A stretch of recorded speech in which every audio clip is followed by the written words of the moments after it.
Today, I'm talking about a concept that completely changed how I think about relationships. Your network isn't everyone.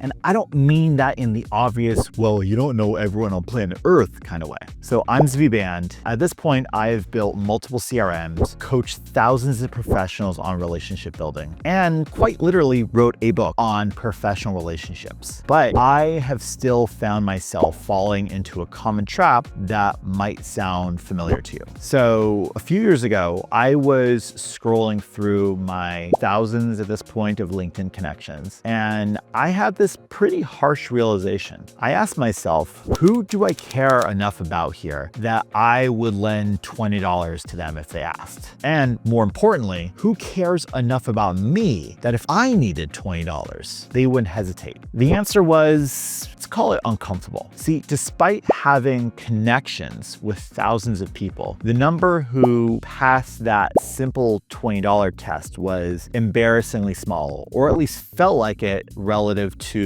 the number of people I was connected with. Why? Well, because I was spreading myself too thin, connecting with everyone, but building relationships with almost no one. This is what my friend Jason Gaynard calls addition by subtraction. The fewer people you're actively maintaining relationships with, the more time, attention, and value you can provide to those who remain. It's like trying to spread peanut butter on too many pieces of toast. You end up with a barely visible layer that satisfies no one, not even yourself. And trust me, especially for my son, no one wants invisible peanut butter. That's just bread. Sad, lonely, cheap grocery store bread. So here's why this matters. When your network is everyone, your impact is close to nothing. Let's break down the psychology here. See, we're naturally inclined to collect connections. It feels productive, and that little dopamine hit when someone accepts your request is real. It's like collecting Pokemon, except these Pokemon don't battle each other. I think it's what they do, by the way. I still don't fully understand what Pokemon is. My kids just have a bunch of cards. That would be a weird networking event. But what actually creates value is depth, not breadth. Shallow connections rarely lead to transformational opportunities. Those come from people who actually know you and trust you, and they care about your success. See, the common misconception is that networking means just collecting as many business cards or LinkedIn connections as possible. That's not networking, that's just hoarding.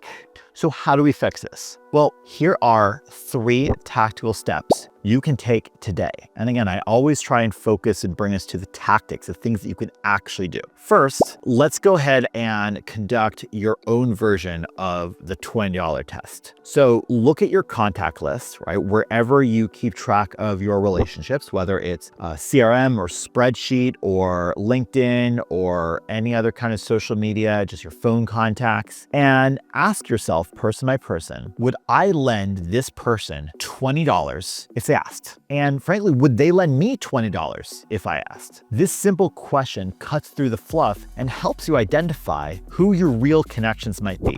Second, create tiers in your network. Now, I personally use a simple just ABC system. It's simple enough to understand because the A tier contacts, they get regular personalized attention. The B tier get occasional check-ins. The C tier, they stay in your database but don't require active nurturing. Yes, that is permission to not feel guilty about all those people you've been meaning to reach out to for the last 3 years. Third, when you feel the urge to expand your network, ask yourself, well, could I deepen an existing relationship instead? Is there someone I know that I'm not staying engaged with? Sometimes the best networking isn't meeting someone new, it's turning a B connection into a A connection. Now, this doesn't mean never meet new people. I'm not saying that. Even I still go out and try and build new relationships at one point beyond just who gets introduced to me. It means to be intentional about who gets your precious relationship currency, which really is your time. We know time is limited and relationships require investment, so choose wisely. What this looked like for me was pruning my active contacts from several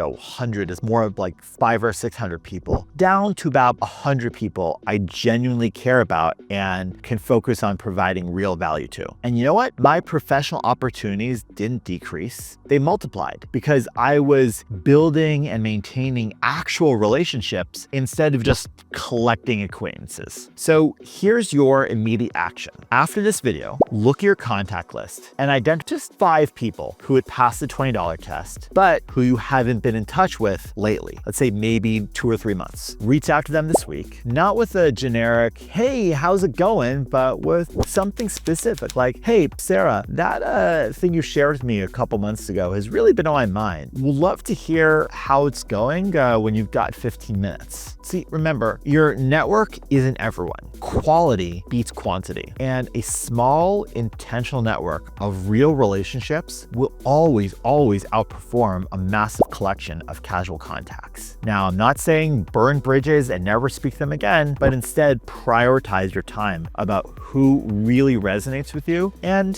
who's just another LinkedIn connection. Thanks for watching, and I will see you in the next one.